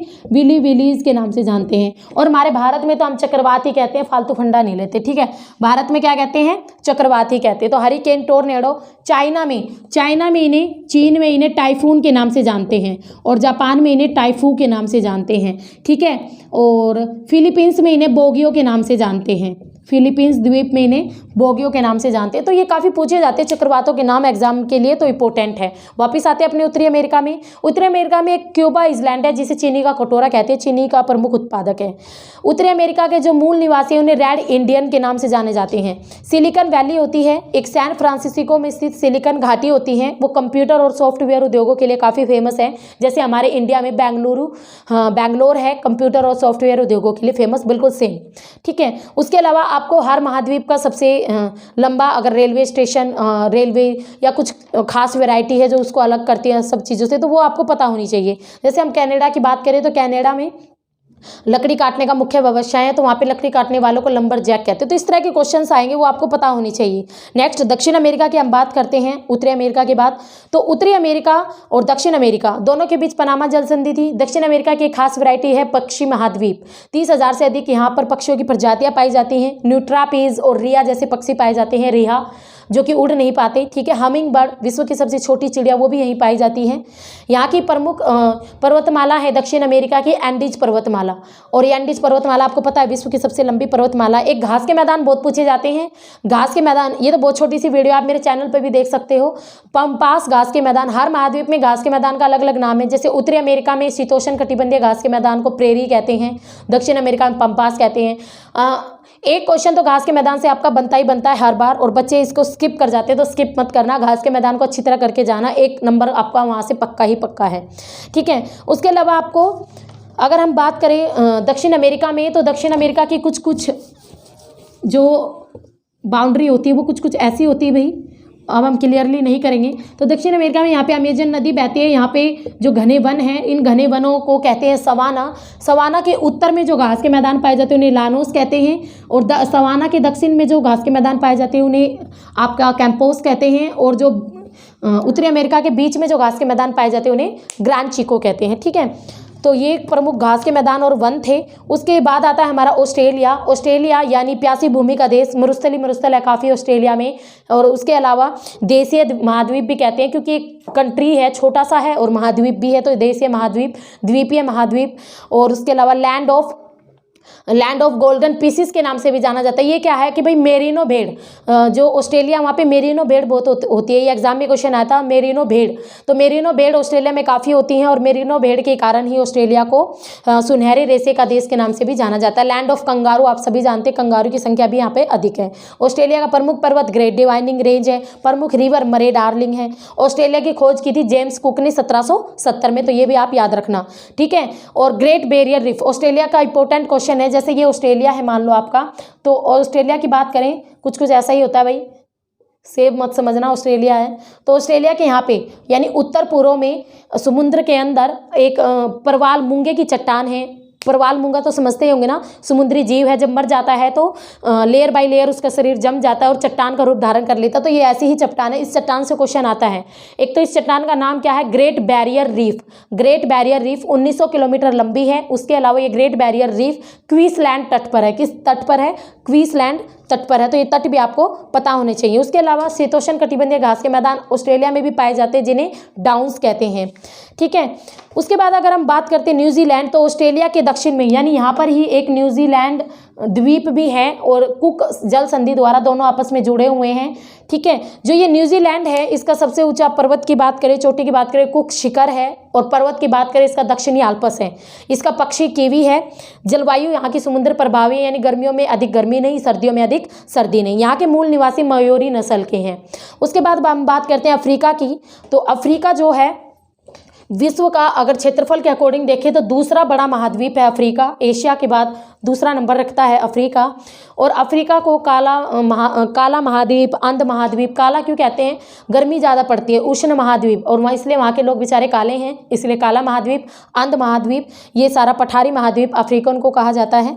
ठीक है, जिब्राल्टर जल संधि द्वारा ये भूमध्य सागर से जुड़ा है। तो मैंने पहले बताया आपको जल संधियाँ पता होनी चाहिए, और रैंकिंग आपको सबकी पता होनी चाहिए। महाद्वीपों की रैंकिंग आपको उंगलियों पे, टिप्स पे होनी चाहिए। संसार की सबसे लंबी नदी, ये जो कुछ ऐसा होता है भैया आपका अफ्रीका, ठीक है, जो अफ्रीका होता है कुछ ऐसा है। तो संसार की सबसे लंबी नदी यानी नील नदी, वो भी अफ्रीका में बहती है। आसवान बांध आपकी नील नदी पर बना हुआ है। कांगो नदी, जायरे नदी, नाइजर नदी, लिम्पोपो नदी, जैम्बीजी नदी, विक्टोर, यानी सारी की सारी ये इसमें है। एग्जाम में जो क्वेश्चन आता है ना वो ये आता है, विश्व का सबसे बड़ा मरुस्थल कहाँ पाया जाता है? वो भी अफ्रीका में है, सहारा मरुस्थल। ठीक है, 84 लाख वर्ग किलोमीटर एरिया में है। उसके अलावा कालाहारी मरुस्थल भी पूछा जाता है। कालाहारी मरुस्थल कहाँ पाया जाता है? अफ्रीका में। और कालाहारी में बूसमैन जनजाति रहती है, और आपके सहारा मरुस्थल में बद्दू जनजाति रहती है। और यहाँ पे एक बेसिन पाया जाता है, कांगो बेसिन। कांगो बेसिन में पिग्मी जनजाति पाई जाती हैं, और पूर्वी अफ्रीका में मसाई जनजाति पाई जाती है। ये जनजातियाँ पूछी जाती हैं, इसलिए मैंने आपको बता दी है। उसके अलावा किलिमंजारो पर्वत है, कैप काहिरा रेल मार्ग है। ये तो पूरी डिटेल हो जाती हैं, बट हमें डिटेल में नहीं कर रहे हैं, हम कर रहे हैं इंपॉर्टेंट फैक्ट। उसके बाद यूरोप। यूरोप की अगर हम बात करें, जो यूरोप है प्रायद्वीपों का प्रायद्वीप कहते हैं, क्योंकि इसकी अगर आप मैप में बाउंड्री देखोगे ना, ऐसे ऐसे हैं। ठीक है, तो प्रायद्वीप कहीं अंदर कहीं बाहर, कहीं अंदर कहीं बाहर, ऐसे है। तो प्रायद्वीपों का प्रायद्वीप, इसकी जो समुद्री तटीय रेखा है सारे महाद्वीपों में सबसे अधिक लंबी है। वो तो हमें दिखती छोटी सी है क्योंकि ये अंदर बाहर ऐसे है, उसको सीधा कर देना तो सबसे लंबी बनेगी। ठीक है, अब अगर यूरोप की पर्वतों की बात करें तो यहाँ पर आल्प्स पर्वत है, यूराल पर्वत है, पेरिनीज पर्वत, काकेसस बहुत है। तो काकेसस पर्वत से क्वेश्चन आता है कि काकेसस पर्वत किन दो महाद्वीपों को अलग करता है? तो एशिया और यूरोप। ठीक है, नदियाँ भी राइन नदी से एग्जाम में क्वेश्चन आता है। विश्व की सबसे व्यस्त नदी कौन सी है? राइन नदी है। यूरोप में है ये राइन नदी। ठीक है, याद रखना इसको। कोयला नदी के नाम से भी जानी जाती है, और बैकबोन ऑफ यूरोप यानी यूरोप की रीढ़ की हड्डी के नाम से भी ये जानी जाती हैं। वोल्गा यूरोप की सबसे लंबी नदी। और डैन्यूब, पो से क्वेश्चन आता है। पो नदी, इटली की गंगा कौन सी नदी को कहते हैं? पो नदी को। ठीक है, और इंग्लैंड की गंगा किस नदी को कहते हैं? टेम्स नदी को। इंग्लैंड किस नदी के किनारे बसा हुआ है? लंदन, इंग्लैंड की जो कैपिटल है लंदन किस नदी के किनारे बसा हुआ है? आपका टेम्स रिवर के। ये सारे क्वेश्चंस आपके बनते हैं। नेक्स्ट इसमें आता है यूरोप में, जैसे एक क्वेश्चन आता है इसमें, जर्मनी का रूर क्षेत्र, बार बार पूछा जाता है। जर्मनी का रूर क्षेत्र ये किसके लिए फेमस है? ये कोयले के लिए फेमस है। याद रखना, ये कोयले के लिए फेमस है, इसलिए रूर क्षेत्र को हार्ट ऑफ यूरोप भी कहते हैं। इंडस्ट्रियल हार्ट ऑफ यूरोप के नाम से भी ये जाना जाता है, रूर वाला क्षेत्र, यूरोप का औद्योगिक हृदय। ठीक है, उसके बाद अगर हम बात करें, अंगूर वगैरह की खेती भी खूब होती है यूरोप में। अंगूर की खेती फ्रांस में की जाती है, दक्षिणी फ्रांस में। ठीक है, अब एक एग्जाम में क्वेश्चन आता है, वेल्स प्लस इंग्लैंड, ये थोड़ा देख लो। वेल्स प्लस इंग्लैंड, जब वेल्स कंट्री और इंग्लैंड दोनों कंट्री आपस में मिलते हैं ना, तब इसको क्या बोला जाता है? ब्रिटेन। तब किसे क्या बोलते हैं? ब्रिटेन। अब वेल्स और इंग्लैंड इन दोनों के साथ स्कॉटलैंड और मिल जाए, स्कॉटलैंड, तो बन जाएगा ग्रेट ब्रिटेन। ऊपर वाला ब्रिटेन, दूसरा था स्कॉटलैंड, वेल्स प्लस इंग्लैंड, आपका ग्रेट ब्रिटेन। तीसरा यूके, यानी Wales, England plus Scotland plus उत्तरी आयरलैंड। ठीक है, यूके कैसे बनेगा? इसमें उत्तरी आयरलैंड और मिला दो। ठीक है, Scotland plus Wales plus England, तो ये बनेगा आपका क्या? यूके यानी यूनाइटेड किंगडम। तो ये क्रम भी काफ़ी पूछा जाता है। अब यूक्रेन एक कंट्री है, इसे विश्व का अन्न भंडार भी कहते हैं। यूक्रेन में एक काली घास भी बहुत पाई जाती है, जहाँ से वहाँ पे लोइस मिट्टी का रंग भी काला हो गया है। यूरोप का जो ब्रिटेन है, इसे संसार का कारखाना कहते हैं, विश्व की व्यापारिक धुरी कहते हैं। क्यों? औद्योगिक क्रांति सबसे पहले यहीं आई थी। नार्वे महारात्रि के सूर्य का देश कहा जाता है, यानी मध्य रात्रि में यहाँ सूर्य उगता है। नीदरलैंड ने एक काम किया है, इसने समुद्रों से लैंड प्राप्त की है, डाइक कहते हैं ऐसी लैंड को जियो में, तो ये याद रखना, एग्जाम में पूछी गई थी। फ्रांस फैशन नगरी। जर्मनी का रूर, वो मैं आपको बता चुकी हूँ, औद्योगिक घर और विश्व का कारखाना ब्रिटेन, ये सारी चीज़ें आती हैं। नेक्स्ट इज एशिया यानी सभी धर्मों की जन्म स्थली कह लो, सभी सभ्यताओं का पालना कह लो, विभिन्नताओं का महाद्वीप कह लो, सारी अच्छी वैरायटी एशिया के पास है। एशिया आपका अंगारा लैंड और गोंडवाना लैंड का पार्ट था पहले ही। क्षेत्रफल और जनसंख्या दोनों में फर्स्ट रैंक है भाई। एशिया में विश्व की सबसे ऊंची चोटी भी है, माउंट एवरेस्ट, आपकी 8,848 से 8,850। विश्व की सबसे बड़ी खारे पानी की झील वो भी एशिया में है, कैस्पियन सागर। विश्व की सबसे गहरी झील बेकाल झील वो भी एशिया में है। विश्व का सबसे नीचा स्थान मृत सागर वो भी एशिया में है। सबसे गहरा गड्ढा मेरियाना गर्त प्रशांत महासागर ये भी एशिया में पड़ता है। विश्व का सबसे ऊंचा पठार पामीर का पठार ये भी एशिया में है। पामीर के पठार से 5 पर्वत श्रेणियां निकलती हैं। कौन कौन सी आपकी पाकिस्तान की तरफ से निकलती है, एक तो हिंदू कुश और सुलेमान। चीन की तरफ से निकलती है क्यून लून। भारत में आती है कराकोरम और हिमालय। ठीक है, तो ये 5 पर्वत श्रेणियां पामीर की घाट से ही निकलती है, जिसे संसार की छत, एग्जाम में ये क्वेश्चन आता है कि संसार की छत किसे कहते हैं या पामीर के घाट को किस नाम से जाना जाता है। ठीक है, विश्व का सबसे फैला हुआ पठार की बात करें तो तिब्बत का पठार होता है।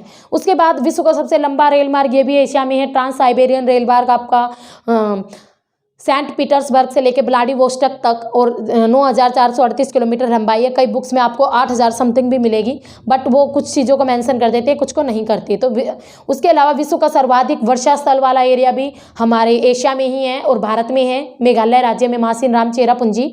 विश्व का सबसे बड़ा प्रायद्वीप वो भी एशिया में है, अरब प्रायद्वीप। विश्व का सबसे बड़ा जलयान निर्माता जापान और गेहूँ और चावल में नंबर 1 चीन वो भी एशिया में है। और आपके चाय में सबसे ज़्यादा भारत वो भी एशिया में है। सबसे ज़्यादा पोस्ट ऑफिस वो भी भारत में है।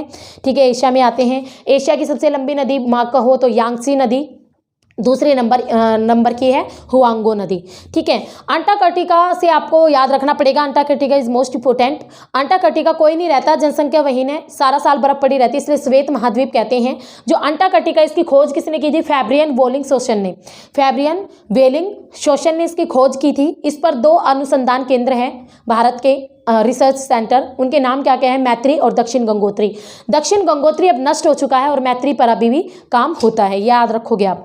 जापान की अगर बात करें एशिया में ही, तो जो जापान है इसको जापानी भाषा में नियन के नाम से जाना जाता है। उसके अलावा जापान को उगते सूर्य का देश भी कहते हैं, क्योंकि वर्ल्ड के मैप में देखोगे तो सबसे पूर्व में है, सूर्य की किरणें सबसे पहले इसी कंट्री को छूती हैं जापान को, तो इसलिए उगते सूर्य का देश। उसके अलावा एशिया का ब्रिटेन भी कहते हैं, काफ़ी टेक्नोलॉजी है यहाँ पे। ज्वालामुखियों का देश भी कहते हैं, ज्वालामुखी सबसे ज़्यादा इसी कंट्री में फटते हैं। ठीक है, जापान मेनली 4 द्वीपों पर है, क्यूशू, हांसू, शिकोकू और आपका एक है होक्काइडो। हांसू द्वीप इसका सबसे बड़ा है, इसकी राजधानी जो टोक्यो है वो भी हांसू द्वीप पर ही है। ठीक है, किसकी? जापान की। तो आप ये जापान को अच्छी तरह से कर लेना। जापान में चक्रवाती तूफान को टाइफू कहते हैं, ये मैंने आपको पहले ही बता दिया है। उसके अलावा आपकी चाइना में एक तो आपको गोबी मरुस्थल, ये आपको पता होना चाहिए। गोबी मरुस्थल से एग्जाम में हर बार क्वेश्चन पूछते हैं। गोबी मरुस्थल और लोएस का पठार दोनों आपके किस में है? चाइना में है। ठीक है, और यहाँ पे लोएस पठार भी आपका चाइना में है। और लोएस पठार की जो मिट्टी है वो पीली हो गई है, क्यों? गोबी मरुस्थल से मिट्टी उड़कर आ रही है, लोएस पठार पर जम गई है। और लोएस पठार पर एक रिवर बहती है, हवांगो रिवर, और इसी के कारण ही इस हवांगो नदी का जल भी पीला हो गया है। और हवांगो नदी से एक क्वेश्चन याद रखना, इसे चाइना का शोक भी कहते हैं, क्योंकि चीन में सबसे ज़्यादा बाढ़ लाती है हवांगो नदी। ठीक है, उसके बाद अगर रैंक की बात करें तो मैं आपको रैंक से बता देती हूँ। सबसे बड़ा महाद्वीप नंबर 1 एशिया, नंबर 1 पर है एशिया, नंबर 2 पर है अफ्रीका, नंबर 3 पर है उत्तरी अमेरिका, नंबर 4 पर है दक्षिण अमेरिका, नंबर 5 पर है Antarctica, number 6 Europe, number 7 is last सबसे छोटा ऑस्ट्रेलिया। तो ये 7 आपको क्रम से याद होनी चाहिए, एग्जाम में इनकी रैंक पूछी जाती है। ठीक है, महासागरों की रैंक की बात करें तो सबसे बड़ा है प्रशांत महासागर, दूसरे नंबर पर आता है अंध महासागर या अटलांटिक महासागर, 3rd नंबर पर हिंद महासागर जो भारत के दक्षिण में है, और 4th नंबर पर आर्कटिक और लास्ट इज अंटार्कटिक। तो ये आपके महासागर हैं। ठीक है, प्रशांत महासागर सबसे बड़ा है, सबसे गहरा है, इसका सबसे गहरा गड्ढा मेरियाना गर्त है, फिलीपींस के पूर्व में है और 11,033 मीटर इसकी गहराई है। ये गहरा गड्ढा काफ़ी पूछा जाता है बार बार एग्जाम्स में, डिफरेंट टाइप एग्जाम में, हर किसी एग्जाम में आता है ये क्वेश्चन। तो एक इसकी आकृति भी पूछी जाती है, शेप। तो याद रखना प्रशांत महासागर की जो शेप है वो उल्टे यू आकार की है। अंध महासागर नेक्स्ट, इसे अटलांटिक महासागर भी कहते हैं और उसकी जो शेप है वो एस आकार की, कुछ इस तरह का है अंध महासागर। ठीक है, अटलांटिक महासागर विश्व का सबसे व्यस्त महासागर भी कहते हैं अटलांटिक महासागर को। अटलांटिक महासागर का सबसे गहरा गड्ढा है प्यूरो ट्रिको, तो इस गड्ढे का भी नाम याद रखना। हिंद महासागर की शेप की बात करें तो हिंद महासागर आपका त्रिभुज आकार का है, भारत के दक्षिण में है। ठीक है, सुंडागरत हिंद महासागर का सबसे गहरा गड्ढा है, तो ये भी आप याद रखोगे। उसके बाद हमारी आ जाती है महासागरीय धाराएं। हर महासागर में अलग अलग धारा बहती है भाई, आपको सारी महासागरीय धाराओं का पता होना चाहिए। आपको कौन सी महासागर धारा गर्म है, कौन सी ठंडी है। जैसे आपकी देखो जो भूमध्य रेखा के आसपास जो धारा बहेगी ना, जैसे उत्तरी विषुवतीय धारा, दक्षिणी विषुवतीय धारा, भूमध्य रेखा का दूसरा नाम तो विषुवतीय धारा है, तो वो हमेशा गर्म रहेगी। ठीक है, फिर वही धारा आगे जाके जब कोई भी धारा नीचे से ऊपर की ओर यानी भूमध्य रेखा से ऊपर की ओर जाएगी ना, यानी वो चली कहाँ से, एक गर्म एरिया से, भूमध्य रेखा की ओर से, तो वो गर्म होगी।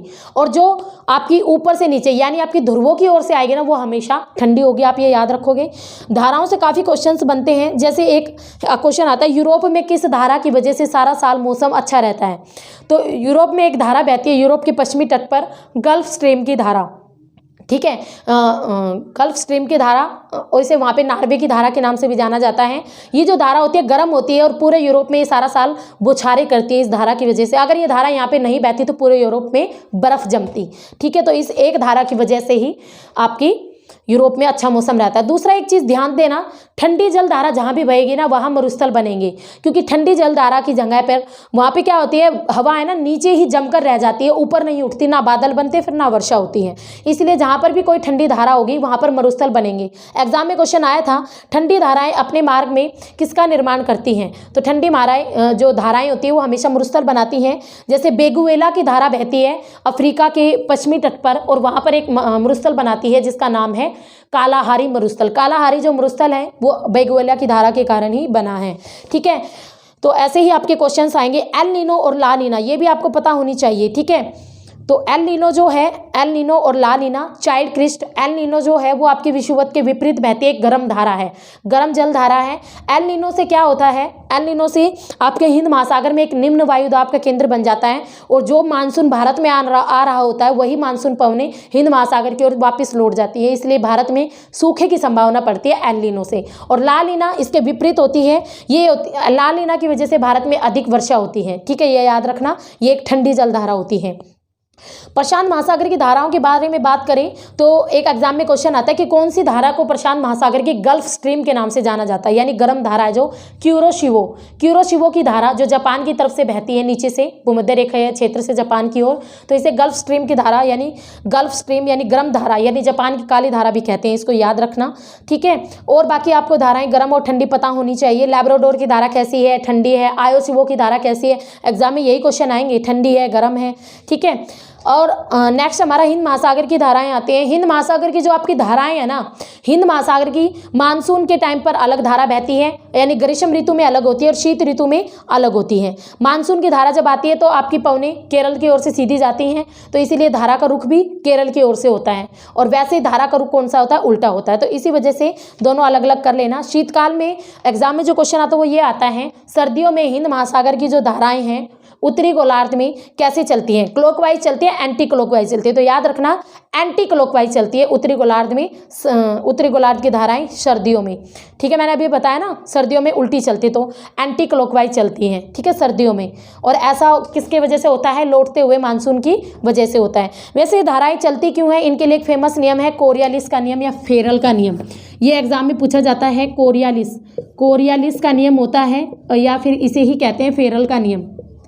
धाराएं मैंने अभी आपको बताई, जैसे ही हमारी पृथ्वी अपने अक्ष पर घूमती है तो हवा आती है, वही हवाएं जब समुद्र के पानी में प्रवेश कर जाती है तो आपकी धाराएं चलती हैं। पृथ्वी के घूर्णन के कारण जब वायु विक्षेपित हो जाती है तो महासागर के जल में गति उत्पन्न होती है। कोरियालिस बल के कारण उत्तरी गोलार्ध में तो धाराएं आपकी कैसे चलेगी, ये कैसे हैं, क्लॉकवाइज। और दक्षिणी गोलार्ध में धाराएं कैसे चलेगी, एंटी क्लॉकवाइज। तो ये क्लॉकवाइज और एंटी क्लॉकवाइज आपको याद रखना पड़ेगा। उत्तरी गोलार्ध में आपकी क्लॉकवाइज चलती है और दक्षिणी गोलार्ध में आपकी एंटी क्लॉकवाइज चलती हैं। धाराएं किस किस वजह से चलती है, पृथ्वी के परिभ्रमण के कारण, यानी पृथ्वी का घूर्णन या परिभ्रमण, बोथ आर सेम। ठीक है, और पवनों के कारण चलती है, मैंने आपको पहले ही बता दिया। अगर सागर जल का जो तापमान है उसमें अंतर होगा, उसके कारण भी चलती हैं। ठीक है, क्योंकि गर्म धारा हमेशा ऊपर चलेगी और ठंडी हमेशा नीचे नीचे चलती हैं। लवणता यानी सागर के खारेपन में अंतर होगा तो भी आपकी धाराएं चलती चलती हैं। तट रेखाओं का आकार, तट तो भाई प्रभावित करेगा ही, जहाँ तट आ गया तो वहाँ से तो मुड़ के वापस चल देगी ना धारा। नेक्स्ट टॉपिक आता है आपका वायु दाब और पवनी। वायु दाब और पवनों की अगर बात करें तो इंपॉर्टेंट टॉपिक एग्जाम में बहुत पूछा जाता है। सबसे पहले हम बात करें कि हमारी पृथ्वी पर 7 वायुदाब पेटियां हैं, ठीक है। कोई उच्च वायुदाब पेटी है, कोई निम्न वायुदाब पेटी है, ये सारी आपको पता होनी चाहिए, एग्जाम में पूछी जाती हैं। सिंपली तौर पर सबसे पहले तो वायुदाब शब्द का यूज किसने किया था, वायुदाब की खोज किसने की थी, मैरिक ने की थी 1651 में। वायुदाब और तापमान दोनों में कैसा संबंध होता है, हमेशा विपरीत संबंध होता है। तापमान ज़्यादा होगा वहाँ वायुदाब कम होगा, क्योंकि तापमान जब अधिक होता है तो वायु हल्के होकर ऊपर उठ जाती है और वहाँ फिर आपका वायुदाब कम होता है। गैलीलियो के शिष्य थे टोरसेली। बैरोग्राफ जो था, बैरोमीटर या बैरोग्राफ, इसकी खोज किसने की थी, गैलीलियो के शिष्य थे। जिसने दूरबीन की खोज की वो गैलीलियो थे, और गैलीलियो के शिष्य थे यानी उसका स्टूडेंट था टोरसेली। टोरसेली ने खोज की थी किसकी, बैरोग्राफ की यानी बैरोमीटर की। पृथ्वी पर 7 वायुदाब पेटियां हैं और इन वायुदाब पेटियों के कुछ 2 कारण है मेजर। एक तो सूर्य के तापमान की मात्रा के कारण ये वहाँ विकसित हुई हैं, और दूसरी पृथ्वी की घूर्णन गति के कारण, ठीक है। जैसे आपकी भूमध्य रेखीय लो प्रेशर बेल्ट यानी भूमध्य रेखीय निम्न वायुदाब पेटी, यहाँ पर सीधा सीधा तापमान अधिक होता है भूमध्य रेखा पर, तो वहाँ की हवा ऊपर होके उड़ जाती है, तो यहाँ पे कम वायुदाब होता है, ठीक है। दूसरा है आपकी उपोष्ण कटिबंधीय उच्च वायुदाब पेटी, जो वहाँ की वायु उड़ी वो यहाँ पर आके बैठ जाती है नीचे पृथ्वी की घूर्णन गति के कारण, इसलिए यहाँ ज़्यादा होता है, हाई प्रेशर होता है। तीसरा है उपध्रुवीय निम्न वायुदाब पेटी। इसमें क्या होता है, पृथ्वी की घूर्णन गति के कारण इसकी भी हवा किसके पास चली जाती है, सब ट्रॉपिकल बेल्ट के पास चली जाती है। फिर है लास्ट ध्रुवीय पेटी, यहाँ पर आपका टेम्परेचर कम होता है, इसीलिए वायु यहाँ अधिक इकट्ठी हो जाती है, इसलिए यहाँ हाई प्रेशर बेल्ट होता है, तो ये आपको पता होना चाहिए। उसके अलावा जो क्वेश्चन आता है वो ये आता है, समुद्र तल पर वायुमंडलीय दबाव कितना होता है, ये एग्जाम में क्वेश्चन आता है। समुद्र तल पर वायुमंडलीय दबाव 1013.25 मिलीबार होता है, ये आपको याद रखना है, पूछा जाता है। और अगर सेंटीमीटर में पूछे तो सेंटीमीटर आएगा भाई, 76 सेंटीमीटर होता है, ठीक है। समुद्र तल पर वायुमंडलीय दबाव 76 सेंटीमीटर होता है। नेक्स्ट टॉपिक इज विंड यानी पवने। पवनों से भी बहुत क्वेश्चन होता है। वैसे आपकी मेजर 3 प्रकार की पवने होती हैं, स्थायी पवने, आपकी मौसमी जो स्थायी पवने होती हैं, और मौसमी पवने होती है, 2 प्रकार की होती है। स्थायी पवनों में आपकी आती है जैसे व्यापारिक पवने, पछुआ पवने और आपकी ध्रुवीय पवने। और मौसमी पवनों में आती है जो पर्टिकुलर किसी मौसम में चली, जैसे भारत में चलते लू, या सर्दियों में चलेगी अब शीतलहर, ठंडी हवाएं, ठीक है।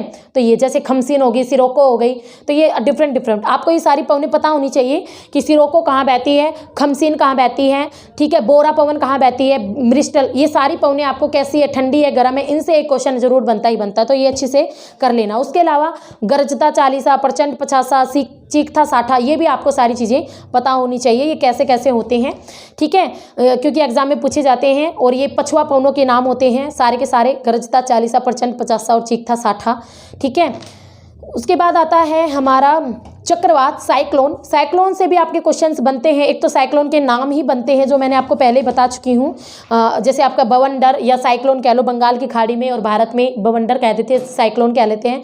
हैरिकेन कहते हैं उत्तरी अमेरिका यानी मैक्सिको की खाड़ी में। टोर्नेडो कहते हैं, टोर्नेडो भी वहीं पे कहते हैं मैक्सिको की खाड़ी में या अमेरिका के दक्षिण पूर्वी तट पर, ठीक है। टाइफून कहते थे चीन सागर या जापान में, टाइफू भी कह देते हैं। विली विलीज आपका ऑस्ट्रेलिया में, ये सारे मैं पहले बता चुकी हूँ। चक्रवात क्या होती हैं, जब सेंटर में आपकी हवा रुक जाती है, ठीक है, आके इकट्ठी हो जाती हैं। अब आपको एंटी क्लॉकवाइज और क्लॉकवाइज का पता होना चाहिए कि उत्तरी गोलार्ध में चक्रवात कैसे चलते हैं और दक्षिणी गोलार्ध में कैसे चलते हैं। उत्तरी गोलार्ध में चक्रवात हमेशा एंटी क्लॉकवाइज चलेंगे, यानी ऐसे जो पवनी चलेंगी वो ऐसे चलेंगी, यानी एंटी क्लॉकवाइज। और जो दक्षिणी गोलार्ध है इसमें क्लॉकवाइज चलती हैं ऐसे, ठीक है। ये क्लॉकवाइज होती है या एंटी क्लॉकवाइज होती है, ये एग्जाम में पूछा जाता है। 2 प्रकार के चक्रवात, शीतोष्ण और उष्ण, दोनों पता होनी चाहिए। उष्ण कटिबंधीय जो चक्रवात होते हैं उसमें आपकी आँख होती है, चक्रवात की आई होती है, आँख होती है, बट शीतोष्ण में चक्रवात की आँख नहीं होती, ये आपको पता होना चाहिए, ठीक है। जो आँख वाला पार्ट ऐसा होता है जो बिल्कुल शांत होता है, वहाँ पे मौसम साफ होता है, ना कोई तूफान ना कोई बारिश, बट पूरे और बाकी एरिया में और सारी बेल्टों में आपका भयंकर तूफान चल रहा होता है, ठीक है।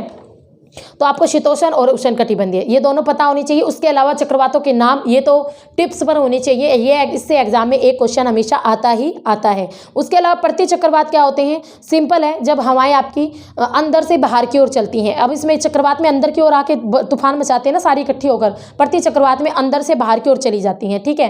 तो बाहर हाई प्रेशर होता है और अंदर लो प्रेशर होता है। तो यहाँ पर आपकी जो जनरल ज्योग्राफी है वो खत्म होती है। आई थिंक वीडियो ज़्यादा लंबी हो जाएगी, इसलिए मैं इसको यहीं पर स्टॉप कर रही हूँ। जनरल ज्योग्राफी के टॉपिक्स आपके यहाँ ख़त्म होते हैं। अब ज्योग्राफी ऑफ इंडिया रहती है, वो मैं एक वीडियो और बनाऊंगी, उसमें आपको पूरी ज्योग्राफी ऑफ इंडिया के भी जितने भी टॉपिक्स हैं वो सारे कवर अप करेंगे हम। तो बताना मुझे आपको ये मेरी वीडियो कैसी लगी, और इंपॉर्टेंट जो सेक्शन है, जो इंपॉर्टेंट पॉइंट्स हैं, जो क्वेश्चंस है वो हमने डिस्कस कर लिए हैं, और एस्टेट में कैसे आएंगे, आपके आगामी परीक्षाओं में कैसे आएंगे, सीटेट में कैसे आएंगे, ये सारी चीज़ें डिस्कस हो गई है। और पीजीटी, ये नहीं है कि पीजीटी वालों के लिए इंपॉर्टेंट नहीं है, पीजीटी वालों के लिए भी इंपॉर्टेंट है, क्योंकि पीजीटी वालों से भी इसी तरह के क्वेश्चंस आएंगे आपके एग्जाम में, और कहीं से बाहर से कुछ नहीं आना, ठीक है। इन्हीं का ही थोड़ा डीपली पूछ लेते हैं और ज़्यादा कुछ नहीं होता। वैसे अगर टीजीटी वाले मेरी इस वीडियो को देखकर जाते हैं तो उनके मोस्टली 8 से 10 क्वेश्चन, अभी पार्ट 2 और बनाऊंगी उसका, तो पार्ट 2 और पार्ट 1 दोनों को मिलाकर 8 से 10 क्वेश्चन आप एसएसटी में, अगर 15 क्वेश्चन जियो के आते हैं तो 8 से 10 नंबर मैं गारंटी से कहती हूँ, आप 10 नंबर मेरी इस वीडियो को देखकर ले सकते हो वेरी इजीली, अगर आपने ध्यान से देखी है तो, ठीक है। बाकी गाइस आपका लक है, बेस्ट ऑफ लक। आप मेरी दुआएं आपके साथ है कि आप सबके सारे एग्जाम्स क्लियर हों और अच्छे जाएँ आपके एग्जाम्स।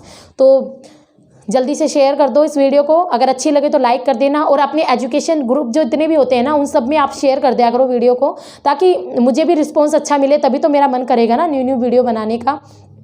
तो बताना, आपको कमेंट करना मुझे ज़रूर कि आपको ज्योग्राफी का रिवीजन कैसे लगा, जनरल ज्योग्राफी का रिवीजन कैसे लगा, और ज्योग्राफी ऑफ इंडिया अगर आप मुझे कमेंट करोगे मैं तभी बनाऊंगी ज्योग्राफी ऑफ इंडिया, वरना मैं नहीं बनाऊंगी, ठीक है। ओके, मिलते हैं एक नेक्स्ट वीडियो में एक न्यू एनर्जी के साथ, तब तक देखते रहिए मेरी यही video. Have a nice day.